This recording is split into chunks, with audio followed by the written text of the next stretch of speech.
ဘူးနွေးနွေးနော် ကလေးကိုတလိုင်းရွှေပေါင်းကြီးကျမရဲ့မူပိုင်ခွင်ကိုကမှဖြစ်ပါရရှင်မူပိုင်ခွင်လို့ဘာလို့ပြောကြရလဲဘာကြောင့် online ခေတ်ဖြစ်နေတဲ့အတွက်ဟုတ်တယ် ဟာလား follower များတဲ့လူကတော့လူသိပိုများပိုပြီးတော့သိမှာပေါ့နော်တန်းသိမှာပေါ့ရှင်အဓိကလေးက Irin လွန်ခဲ့တဲ့9နှစ်10နှစ်ကလိုင်းပေါ်မှာဆလီမာကထားတဲ့ခွန်းလေးဖြစ်ပါတယ်ဒါလေးကိုကျမရဲ့ဆရာဦးရှိပေးကနေပြီးတော့ငါသမီးကြီးဒီနေရာလေးမှာဒီလိုကပါကျမရဲ့ဆရာရင်းသားဆက်ဆက်မောင်ကနေဒီစမြောင်လေးကိုဒီလိုဆိုပါဆိုပြီးသင်ကြားပေးထားတာပါဟုတ်ကဲ့အဲ့တော့တချို့ကမသိဘဲနဲ့ Irin ကကွာဘယ်မင်းသမီးရဲ့အကောက်ကိုဘယ်လိုကတာပါဟောမသိတဲ့အတွက်ပြောကြမှာပဲလေအဲ့ကျမကပြောကခြင်းဖြစ်ပါတယ်အဲ့တော့မူပိုင်ခွင်ဖြစ်ပါတယ်ရှင်မူပိုင်ခွင်လေးကိုကပြရစီဟုတ်ပြီနော်ဟုတ်အဲ့တော့ကိုတလန်းရဆရာကိုဘာနဲ့ကြတော့လဲဆရာကိုကျွန်တော်တော့ရက်နဲ့ကြတော့ဟမ်ကျွန်တော်ဆရာရက်ကြိုက်တယ်ဆရာပညာနဲ့ကြတော့တယ်ဆရာကိုရရအောင်တတ်ထားနဲ့ကြတော့တယ်တက်တာလေးနဲ့ကြတော့ကြည့်ရအောင်ဟုတ်ပြီနော်ကဲဒီတော့တနက်တာပါလဲအဲ့ဒါချီအိတ်နည်းပေါက်နေတယ်လို့ပဲနော်ဟုတ်တယ်နည်းအစုပ်ကြီးဟဲ့အဲ့တော့ချီအဲ့တော့ကျမက6ထောက်ကလေးကိုဦးစားပေးပြီးကမယ်ရှင်ဟုတ်နော်အဲ့တော့6ထောက်ကိုဦးစားပေးပြီးကတဲ့မင်းသမီးကညချီချင်းအမေတော်ဝင်မြိုင်တဲ့အော်ညချီချင်းတော်ဝင်မြိုင်ဟုတ်ကဲ့ရှင်အဲ့တော့အမေကတုတ်ခေတုတ်ခါမှာချီချင်းအကြီးဝတ်ကားတယ်တဲ့အဲ့ဒီချီကြီးပေါင်6ထောက်ကလေးကိုရှေ့ကိုထိုးပြီးတော့ကတာရေဟုတ်တယ်အဲ့တော့ everything ကတော့ချီချင်းမပြောနဲ့ချီအိတ်တောင်အစုပ်ကလေးပဲဝတ်နိုင်တယ်မင်းသမီးတက်လက်ပါဝေတို့ပေးစားဘယ်စေးရတာကိုပြပြတာအဲ့တော့ကျမကိုချီချင်းလေးပါတယ်လို့သဘောထားပြီးကြည့်ပေးပါရှင်ဟုတ်ပြီနော်ကဲဒီတော့ဒိုးစရာလေးကိုဒိုးစစ်ပေးမှာကလေကြည့်ဘလို့တို့အဲ့တော့ဆောမတ်တဲ့ချင်းလေးကကျမရဲ့ဟိုတဲ့ချင်းလေးဆိုရင်မကောင်းဘူးလားဘယ်ချင်းလေးလဲစီရီတိုင်တယ်လေးဖြစ်တဲ့ပကံတွေကအလွမ်းတန်ရည်ကြောက်လို့မလားအလွန်ရဝဲစကြုံလေးကပညာညာဆိုချင်းဟောငါတော့မရဘူးဆိုနေမှာစာကလာကြည့်ခိုင်းတယ်ကိုတဝင်းကြောင်းချစ်တိမောင်လူပြညာနဲ့တွေ့ကောင်းရတဲ့ချစ်တဝင်းကြောင်းဘယ်သူလားကောင်းမစစ်မောင်ဝရီပြမမြဲရှိတဲ့ချစ်တဝင်းကြောင်း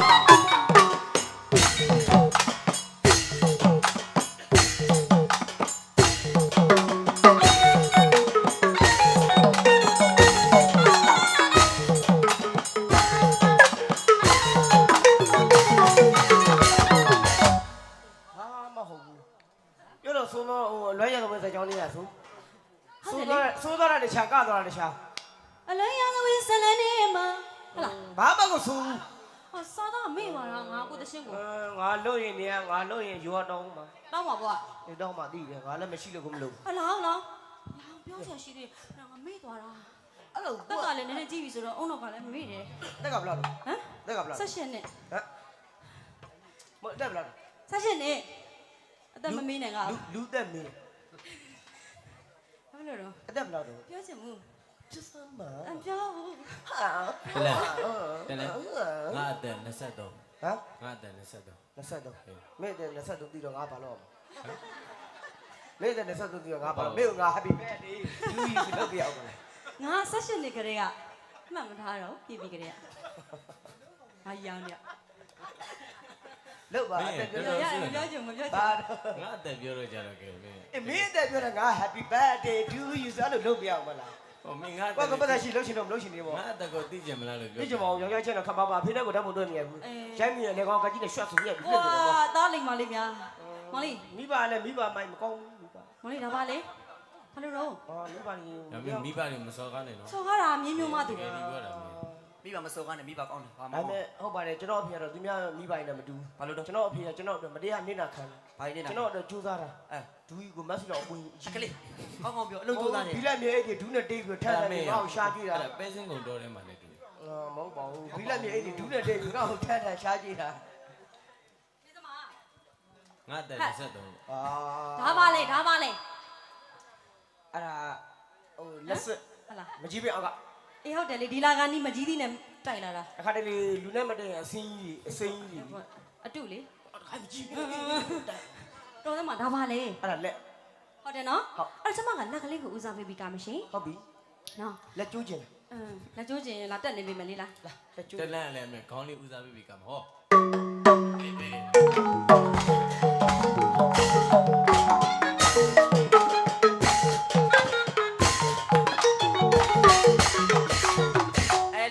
ကျုပ်ရနွားကြီးပေးဖို့ဝင်စားနေလို့ငါကားတိုင်းကားနွားကြီး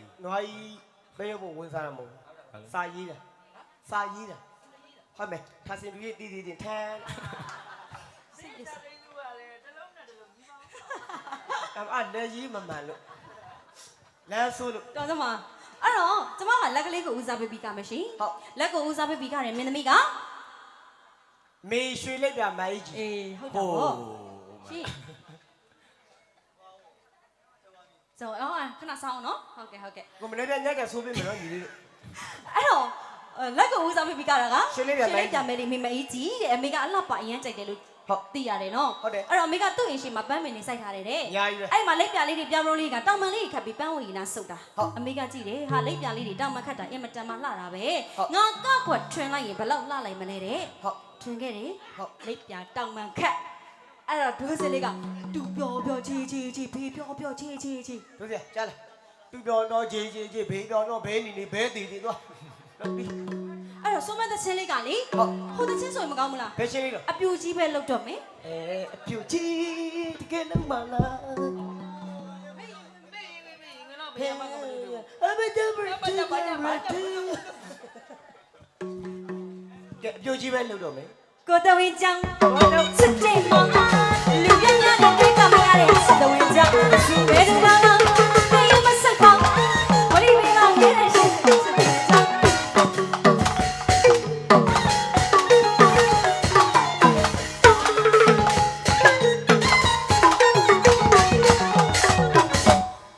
ကြားတော့အပြူကြီးပဲလုပ်တော့မယ်ဆိုအပြူကြီးပဲလုပ်တော့မယ်ဆိုမယ်ဆိုအစိတ်ကိုစွာနေတာ မင်းကလည်းအဲ့လောက် အစိတ်ကိုစွာနေတာငါလို့ငါရုပ်ထွက်လာအောင်မယ် အဲ့လောက်ကြီးမလုပ်ပါနဲ့မသိမင်းအမေကြီးကြာနေရပဲ ဩ မဆိုးလိုက် အပြူကြီးပဲလုပ်တော့မယ်ဆို no ဒီမတင်ဘူး နို့မသိဟောက်မှာဗျဟောက်မှာ ခွေးလို့ ဟောက်မှာဟောက်မှာ ခွေးလို့ ဟိုင် အဲ့မဆိုးလား နားတယ် အဖေဝင်မိရင်ဝင်တော့ပေရကမမနေချီဘူးဖေမေလောက်ချင်နိုင်တာလေဒီကဘာကြီးမှမရှိသေးဘူးဆိုတော့မွေးငါညင်နေရမွေးငါညင်နေရ အဲ့မဟုတ်ဘူးအဲ့ဒါမွေးငါနေနေ အဲ့တချင်းဆိုချင်တာဗောဆိုချင်မဲမဲအတန်းနားနေရ အတန်းနားစေးရှိ ဘာစီတော့ စေးရှိ ဘာစီတော့ ကိုစစ်တော့ ဘယ်စီတော့ ဟိုဘာလို့ကွာအင်္ဂလိပ်စီမေ့နေလို့ တလုံးနဲ့နေကွာ မဟုတ်ဘူးအဲ့ဒါမဟုတ်ဘူးပါတဲ့အစီမော့တောင်လေးရင်းနေပူပူလေးနဲ့မော့တော့ နေရဟိုကတော့ပါလား ဘာတော့ AMC လေ ဘာနဲ့ ABC ရော ABC ABC လည်းမဟုတ် ABC ဟိုဟိုတော့မလားဟိုအင်္ဂလိပ်စီဟိုနောက်ဆုံးမှပေါ်လာဗျာပေါ်လာသူကိုသိမကြသေးဘူးစေးရဲ့နာမည်ကကိုတလုံးနဲ့ ဘာလဲတော့ ဂွီ ဟမ် စေးရဲ့နာမည်ကဂွီ အပေါ်တာမကြသေးဘူးလေ ဂွီစေး ခွေးစေးဆိုတော့ရတယ်အမကတော့အတန်းကနည်းနည်းပြန်ကောင်းလာပြီနင်းမဲ့တောက်လိုက်တော့အိတ်စေး ဟောဘာသူကဘာသာပြခိုင်းလို့ဂွီစီရဲ့ အဲ့တော့တော်ပြီအဲ့တော့မေးမယ် အေးပေါ့ မင်းပဲ မေးပါ တလန် ရ မင်းသားတက်လည်းမကောင်းဘူးကောင်းတယ်ဆိုကြည့်ချင်းမင်းသားကဘာကြည့်လဲ ခဏကြည့်ရ အကောင်းပြော ခဏကလေးကဘယ်လိုလေး ဖိုးခံကျင်လို့ထင်တယ်လားနင်း ဟုတ်တယ်9 6 200ဘူးလို့ ပြော ဟိုချီတို့ ချီနော်အဲ့တော့ကိုဘိုးချီနာမည်ကြီးတာ ဘာစီ ချီတို့တော်လို့ပါတဲ့ ဘာစေ အဲ့တော့မင်းမဲပြပေါ့မင်းသမီးတက်လည်းမကောင်းဘူးကောင်းတယ်ဆိုကြည့်ချင်းမင်းသမီးကဘာကြည့်လဲဆိုင်မှုလေဟာပြောမင်းသမီးတက်လည်းမကောင်းဘူးကောင်းတယ်ဆိုကြည့်ချင်းမင်းသမီးကဘာကြည့်လဲ အလေကြည့်ရ ဘယ်နဲ့အလေကြီးရ အလေကြည့်ရကောင်းတော့တစ်ခွက်တော့တွေ့လိမ့် မင်းသမီးကောင်းတာမကောင်းတာသိကြည့်အောက်ကြည့်ရတာ ဟောဘလို့အောက်ကြည့် ဟုတ်တာဗောအဲ့တော့မင်းသမီးတက်လည်းမကောင်းဘူးကောင်းတယ်ဆိုကြည့်ချင်းလည်းမင်းသမီးကထမိန်တဲ့ ဟုတ် ဟုတ်တယ်နော် ဟုတ် အဲ့တော့ထမိန်ကလနာလေးကိုဝဲကနေခတ်နိုင်မှသာမင်းသမီးကောင်းတယ်အဲ့တော့ကျမတို့ရဲ့ထမိန်ကလနာက3000နဲ့တထွာအပြည့်ရှိရရှင် မယုံပါဘူးမယုံပါဘူး 3000ထွာ မယုံဘူး 3000နဲ့တထွာ ယုံကိုမယုံတာအဲ့ဒါ အော်တော်မယုံရင် ကျွန်တော်လက်တွေသမားနော် ဟမ် ကျွန်တော်လက်တွေသမား ပါတော့ အဲ့ဒါ3000တော့ဘယ်လောက်ရှိတာ 3000ထွာ 3000တော့ကျွန်တော်လက်တွေတောင်းကြည့်ပါနော် လာလေးတရေပင်နဲ့ပြင်မယ် မ လာ လေး လေး မဟုတ်ဘူးအဲ့လိုမပြောတယ်ဘေး ကျွန်တော်တောင်းကြည့်မယ်ပြောနေလေတိုင်းကြည့်မယ် မဟုတ်ကျွန်တော်ကဟိုအညာသားပဲကျွန်တော်ပုံမွေလင်းလင်းကျွန်တော်တောင်းမှဆိုတောင်းမှမစားဘူးဆိုမစားဘူး ပေးစမ်းကတပူပေးစမ်း ကျွန်တော်ပွေလင်းတယ်ဘယ်တော့ပွေလင်းလို့ဆိုအိမ်လာတက်တာတော့တကားပေါက်မပေးဘူးဒီတိုင်းထိုင်နေတာပဲတကားပေါက်မလိုက်ရရမင်းဖဲမဟုတ်ဘူးမင်းမငါရောတောင်းမိလိမ့်မယ်ဖဲတတောင်း ဖြည်းဖြည်းလုပ်မယ် နှစ်တောင်း ကြောမလားနဲ့လင်းနေ 3000တထွားနဲ့လက်တအုပ်မအပူလေးပါသေး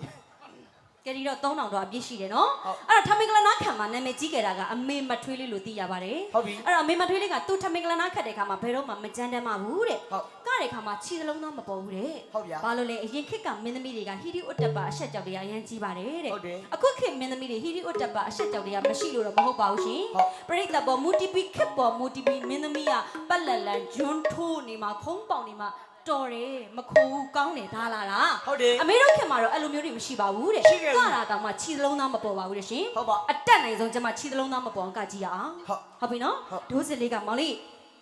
ဘီဘီတက်ဘီဘီတက်ဘီဘီတက်ဘီဘီတက် အဲ့ဒါမင်္ဂလာဦးဒူးစစ်ခေါ်တယ်ဖြီဖြီတက်ဖြီဖြီတက် ကျမကြောက်တယ်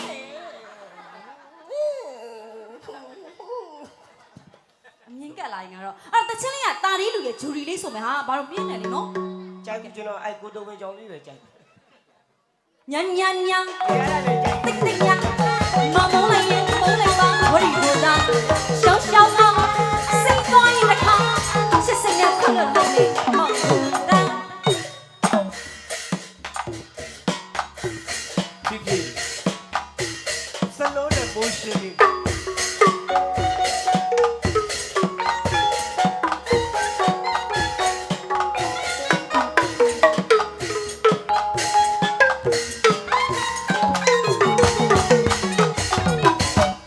အဲ့ဒီကတော့လူတိုင်းကတတ်တယ် လူတိုင်းကလည်းကစား လူတိုင်းကတတ်တယ် ကလေလူတိုင်းကလည်း ဒီကလောက်ကဟဲ့ခုနကဒုစကပါတဲ့ ဟမ်ဟိုတက်တက်ဖြည့် ဟုတ်ဖြည်းဖြည်းတက်ပါအဲ့အကလောက်ကလူတိုင်းကိုကတတ်တယ် လူတိုင်းကမိတ်ကပေါ့ ဘာမှလူတိုင်းနဲ့မပါဘူး နှစ်ခွေးတိုင်းနဲ့ပါလားလား မန်းလေးတိုင်းနဲ့ အဲ့ဒါတော့တကယ်ဒီပြောတာမအီဝီတင်မလို့မဟုတ်ဘူးနော်အဲ့ဒါတော့သူ့ဘကတော့တကယ်ဘယ်သူမှဆိုကတတ်တယ် ဟုတ်တယ်ဟုတ် အ တ မ ယ် ကလောက်ကတကယ်ဘယ်သူမှဆိုကတတ်တယ်တို့အကြောင်းတော့တို့ဟိုမြို့ရှိမှာတောင်းဆိုင်နေတရောင်းစားစာကတတ်တယ် ဟုတ်လား တလန်ကပြကြ တ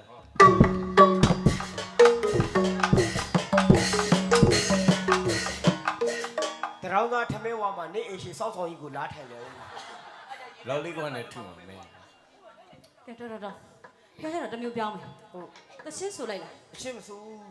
ဟောဆိုလိုက်ဘူးလားဂျူရီလေကိုင်းဒီတကတကယ်ဆိုတော့မှာနော်တကယ်ဆိုမယ်နော်ဟလာမေးမယ် တို့ရစိတ်ကြီးကြနေ မေးချ ဘော င် ဘော မေးချင်တယ်မလေးဒီဘက်လေဒီစားကြည့်ညချီကြည့်လား ဟုတ်တယ်ဒီဘက်တောင်အာ အဲ့တော့ငါ့ချစ်လား ဟုတ် ချစ်လား ချက်တာ မချစ်ဘူးပေါ့ ချက်တာ အဲ့ဒါမိုက်ကြီးနော် ပြီးတယ်ဦးရလို့ အဲ့တော့ချစ်တယ်ဆိုရင်အမခိုင်းတယ်လို့လုံးပါ ငါ ယူစရာကြီးတောင်က အရင်တော့ကျန်ကအဲ့လိုဟုတ်ဘူးလုံးမ ချစ်တယ်နော်ခိုင်းတာလုံးပါပေါ့ ဟုတ် ကဲ ကိုကို ရမင်းတော့じゃညီညောင်းဆိုင်နဲ့6တွေပါနေဖြစ်နေဦး ကျမတို့မေးမရှာပေါင်းသူတို့ကောင်းနေမှာရန်ကုန်နေဖျားကြီးတွေလူခံမရှိ မင်းပြောလိစိုးလိမန်းနေပြဲလိမလုံးနဲ့တစ်ဖွဲလုံးမယောက်ျားတွေကြီးပဲ စတာ ဘာသိမှန်းလည်းမသိယောက်ျားလို့ ဒီလေအဲ့ဒါပြောစမ်းပါ လို့ဆက်ငါ့ယောက်ျား ရချောင်း ယောက်ျားလို့ဩလို့ ရချောင်းဆူ အဲ့လို6ချင်နေတဲ့ကောင်မင်းယောက်ျားလို့မဝင်ကမနေ့ပြန်ပတ်စံမရှင်းဘူး ရတာဘာရအောင်မင်းလည်းတကယ်ကြည့်ရလည်းပါမင်း ကဲတကယ်တော့ချစ်တယ်ဆိုရင်လားဒီဘက်လားကောမောင်လေးကော အာမဟုတ်ဘူးလေအမ ကုန်းလေ ကိုကမကျွန်တော်တို့အလုပ်မဟုတ်ဘူးလေအဲ့ဒါအမတို့ကိုကိုအလုပ် ဘာလို့ မဟုတ်ဘူးလေကိုကကလေကလေရှိရကကျွန်တော်တို့ ကုန်းကငါပြန်တော့မယ်ငါ အာကောင်းမယ်အေးပေါ့ ကုန်း မင်းကိုချစ်တော့လေကောင်းရမယ်ဆိုတော့လေရှင်နေတပြူကြီးပါလားကွယ် ချစ်သူရှိ ကောင်းရမယ်ဆိုတော့လေကိုမခံနိုင်ဘူးအချီရဲ့ ကုန်းချစ်တယ်နော်အဲ့တော့အမကဒီတစ်ခါကောက်မှာကအမေ UTC ရှင်နေစီရဲ့ကောက်ကမှာပေါ့နော်အဲ့တော့ကတဲ့ခါမှာ ကျွန်တော်ဖင်လေးလှလာ လာတာပေါ့ ဖင်လေးကဖင်မျက်နှာငယ်လေးနော် အဲ့ နောက် တော့ မှနောက်မှဖင်လေးနှခမ်းနေစူ မျက်တောင်တူပါတက်အဲ့တော့အမေကတဲ့ခါမှာတဲ့မောင်လေးဘာပါတယ်သိလား ဘာပါလို့ ဟမ်တေချာကြည့်နော်ပြိတ္တာတေချာကြည့်ထားပါအဲ့တော့အမေကတဲ့ခါမှာ အာ အဲ့တော့တင်ပါတယ်တဲ့ တင်စုလဲတင်ဖင်စုလဲဖင်တခါလေးပြောရပါတယ်မိုက်ကြီးရှင်များ ရှင် ကြီးအမလီယာ ချစ်တယ်သူကျမတကယ်ချစ်တာ ရိုက်တာရေးမကြည့်ခင်ဗျအိမ်နာကြီးကြီးနေတော့အကုန်ဆွဲရိုက်ပါ လာရှစ်တို့ တိတ်နေရိုက်တယ်မဟုတ်အိမ်သားကြီးနေတော့ကိုပတ်နေ ချစ်လို့လား ချစ်တော့ ချစ်တယ်ဆိုရင်ပြိတ္တဘက်ကိုလက် ရိုက်ခတ်တင်ကြ ပြိတ္တဘက်ကိုလက်နှစ်ဖက်အောက်ချတာယောက်ျားပြီးပြီးသားရင်ဘက်ကိုကော့ထားယောက်ျားပြီးသားမှကြိုက်တာနော် ဒါပေမဲ့ဘာမှတော့ပါဘူးနော်ရှိရတယ်ပဲကော့ မဟုတ်လေရင်ဘက်ကိုခိုင်းတာဘယ်ကော့တာလဲ အကုန်လုံးသူခုနတော့အိမ်သားကြီးနေအကုန်ရိုက်တယ်ကျွန်တော်လည်းအခုလည်းနောက်တစ်ခါကော့တော့အိမ်သားကြီးနေအကုန်ဆွတ်ထည့် အဲ့ သွား တော့အမေကတဲ့ခါမှာတင်နေမဟုတ်ပါဘူးတဲ့ပြိတ္တ သွားပြီ ရှင် လူကျိုးတွေတော့ပိတ်ကုန်တော့ပါပဲအမေကပြောတယ်လူကျိုးပင်တေသားဖိနဲ့ချစ်ရှာတယ် ဟိုဘက်ကမမြင်လိုက်ဘူးလေဟိုဘက်ကတင်ပြီးတော့ဘာပါတာတော့နဲ့ ဩမေကြီးဦးနဲ့အစီဆန်တော့ရှိတကူ အောက်ချတာ ချက်ကြည့်မမြင်ကဘာလို့လာကြည့်နေရအမေနေကြီးကြကောင်းမှနေကြီးကြမလာကြည့်တော့ရိုက်ခါနဲ့လွယ်မှတ်နေတယ်ချစ်တော့ ဟိုဘက်ကမမြင်ဘူးလေပြန်มาတော့ငါ ပြန်ပါနဲ့ လို့အဲ့တော့အမေကတင်ပြီးရတယ်ပါတာမမြင် မ လိုက် ကျိုးမကျိုးသူဆိုင်ကြည့်တာတော့တခါတည်းနောက်မှထပ်ရိုက်မခံနဲ့ ဟာတော့ဟာဒီကရင်ပါတယ် ငါလို့ရင်ငါပတ်စံသိစုတာမရှိသေးဘူးနောက်သုံးပွဲစာလောက်ဆိုတော့ငါရောနိုင်တယ် တလန့်ချစ်လို့လား ရိုက်ခါချင်းချက် အဲ့ဆိုလည်းငုတ်ငုတ် ဘာပဲလို့ရလို့ရလီ အဲ့တော့အမေကတင်ရင်နေမဟုတ်ပါဘူးတဲ့ပြိတ္တသူကတဲ့ခါမှာဟာဒီကဇက်ပါလာတာလေ ဆက်ဆိုလဲနှုတ်တိရပြောရပါတယ်ဆက်ပါ ပါဇက်ကပြောဘာနှုတ်သေးထွေးချော်လိုက်အဲ့တော့အမေကတဲ့ခါမှာတင်ရင်ဆက်သုံးမျိုးပေါင်ကခဲ့တာ ဟုတ် အဲ့တော့ခုခင်မင်းသမီးတွေကတဲ့တင်ရင်ဆက်ရဲ့အမေတို့ခင်မှာကတဲ့တင်ရင်ဆက်ရဲ့ဘာကရိုက်လေဘာကရှင်းလေဘက်ကကြည့်အောင် ဟုတ် အဲ့တော့ဟိုဘက်ကမမြင်အောင်တဲ့ပြိတ္တကနော်အဲ့တော့မြင်လားအနောက်ကအားပေးရတူကတန်းအောင်နေပေါ့နော်ဒီဘက်လားဒီလား ဟောဒီနိုင် ဟာမမြင်ရလို့လေထိုင်းကြည့်ပေးပါ အော်ရပါတယ် ရှင်မမြင်အောင်ဟိုဘက်ကမမြင်အောင်လာကြည့်ဦးဒီနားလေးတော့လာဒီနားလေးတော့လာခဲ့ အဲ့ကောင်ကြောင်ကတွင်းပြနေဇေယျတောင်မှကျိုးနေတော့တွေ့ပြီ အဲ့တော့တင်လေးတင်ကမှာမျက်တောင်မခန့်နဲ့အီးမပေါင်နဲ့ တင်လေးတွေဟာဒါမျိုးတော့ကြည့်မအရင်ထမိုးဆန်ပြောရင်ပြောမစီထားခဲ့ပါ အဲ့တော့ဟိုဘက်ကဥကလိုက်လဲလဲထား အာ တိပြရမှာက ဟိုဥက္ကလမို့နာမည်ပြောင်းထားတယ် ဟမ် ကလီယာ တိပြရမှာကတူတူဒိန်ဒိန်ဒိန်ဒိန်တူတူတီးချင်တာဒီလို့ အဲဆရာတော့မလုပ်နဲ့မကြိုက်ဘူးငကူကလေးကသူကလူကဇောင်းတီဇောင်းထုတ်ရဲ့ဂန္ဒီကန်တန်သူကဆရာတော့မလုပ်နဲ့အခဲကြီးနေတော့ဘယ်နဲ့မလို့ဘာမှပြောမရ စ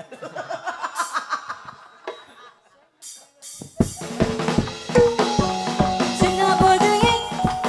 စစ်စိတ်မလျော်ရဲ့ရှောင်းစီချင်ပါလေစိတ်ကြောက်မှလည်းအရင်ကမှချစ်သူဝဲဝဲလေ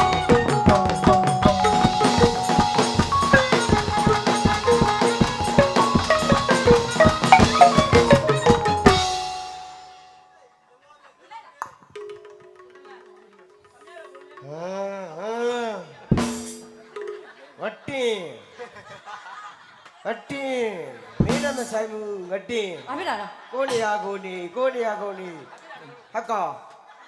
ငတင် နာမည်တွေကိုမဲ့ပြီးထားတာပါ မဟုတ်ဘူးအာမလုပ်ပါနဲ့ငါညီကဆုံးမလိုက်ပါ အဲ့တော့အခုခင်မင်းသမီးတွေကလည်းတင်းတဲ့ပြိတ္တအမေတို့တစ်ခုချင်းစီခွက်ကတော့ရိုင်းနေနော်ဒါပေမဲ့မင်းသမီးကတင်းရဲ့မှန်နှမျိုးမှာကောက်ွယ်လာတာ ဟုတ်တယ် ကြီးထိုးထိုးခွေးစားစားပေါ့နော် ပြေးပါစို့ လရာကြီးနေရအဲ့တော့ကျမကဒီတစ်ခါကျတော့ရင်လေးတင်ကမယ်ရှင် ဟုတ် အခုခင်မင်းသမီးတွေကလည်းရင်စားမယ်နော်ခုနလေစင်မီရှိပါဝင်ချင်တာဘူးတည်းစစ်စိတ်မလျော်ရင်ရှောင်းစီချင်ပါလေစိတ်ချမ်းမှငယ်အရင်ကမှမချစ်သူဝဲဝဲလေ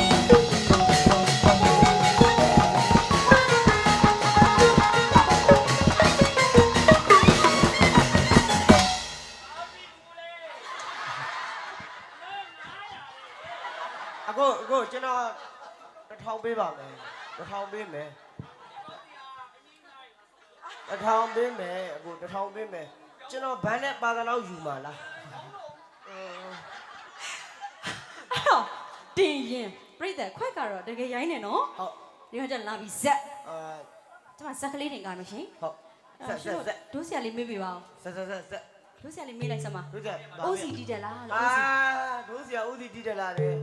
ဆရာကြီးဆရာကြီးဆရာကြီး ဟိုတောင်တက်တယ်တော့ ဒီမဲ့ဟိုနိုင်ငံသားလို့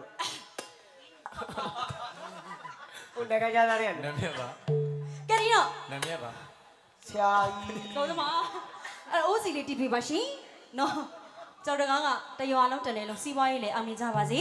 သမီးစားရေးလည်းအောင်မြင်ကြပါစေလို့ကျမတို့အတိတ်နမိတ်စောင်းပြီးတော့ကျမဇက်ကလေးတွေကကြည့်ရအောင် ဟိုမရလားဟိုပေါင်ချပေါင်အဲ့မှတ်တာပေါင်လို့ပတ်တာက မင်္ဂလာပါ ဟေး မင်္ဂလာပါမင်္ဂလာပါ ရစီရ မင်္ဂလာပါ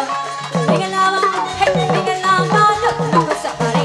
မင်္ဂလာပါလို့နှုတ်ဆက်ပါလေစီပွားရေးလေးအောင်မြင်ပါစေသမီးစားရေးလေးအောင်မြင်ပါစေ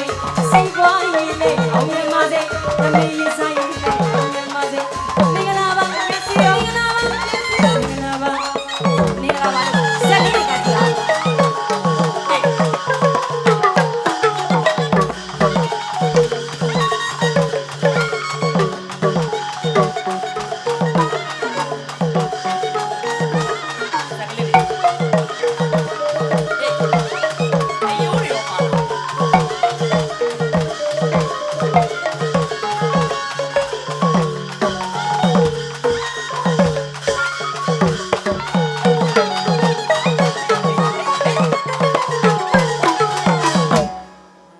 မင်းသမီးကပြောတော့ဇက်တင်လှုံးပါတယ်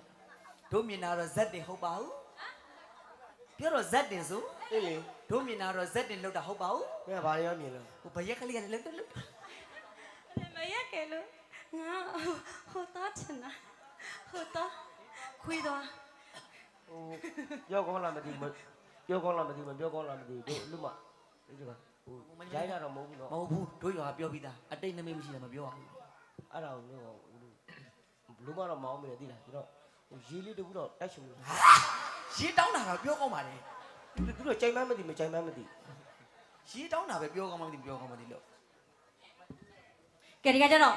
ခုနကတခုချင်းစီဓာကြီးကတင်းကြီးပါရင်းကြီးပါဆက်ကြီးပါတခုချင်းစီဘက်ကတော့ရိုင်းတာပေါ့ဟုတ်ပြီနော်ကဲအမေယူတီစီရှင်နေစီကသူကတဲ့ခါမှာတင်းရင်ဆက်၃မျိုးပေါင်ကခဲ့ပါတယ်တဲ့ ဟုတ် စနေစက်တိုင်လေးသုံးတော့ခိုင်းရအောင်ဒိုးစစ်လေးကပတုပြေးနော်မော်ရွှေကြီးလေးနဲ့စကြည့်အောင်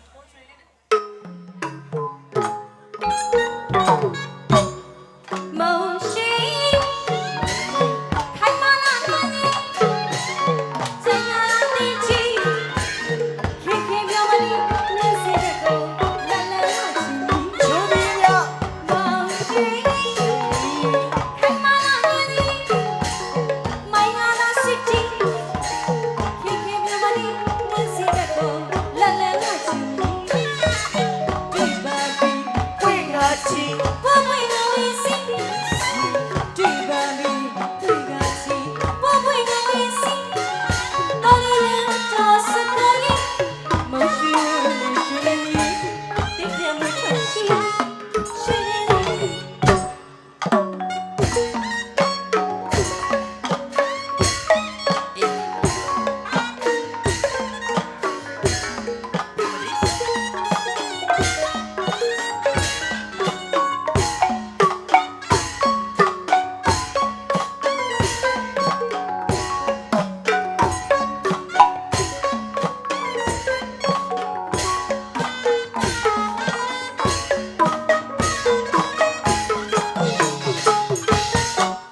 ကျွန်တော်ဟိုပြည့်လက်ဖက်တော်လေးတကြတော့ပြီးတော့ရှေးကကုန် ငယ်တည်းကကျတော့ခေတ်ချင်းလေးတစ်ပုဒ်တော့ဆိုမယ် ဟုတ် ဒါပေမဲ့ဒီသချင်းက2ယောက်ဆိုထားတာအခုကတော့လေအဲ့တော့ကျမအဖေမရှိဖြစ်နေတာခင်မထင်းနဲ့ဆိုမယ်ခင်မထင်းနဲ့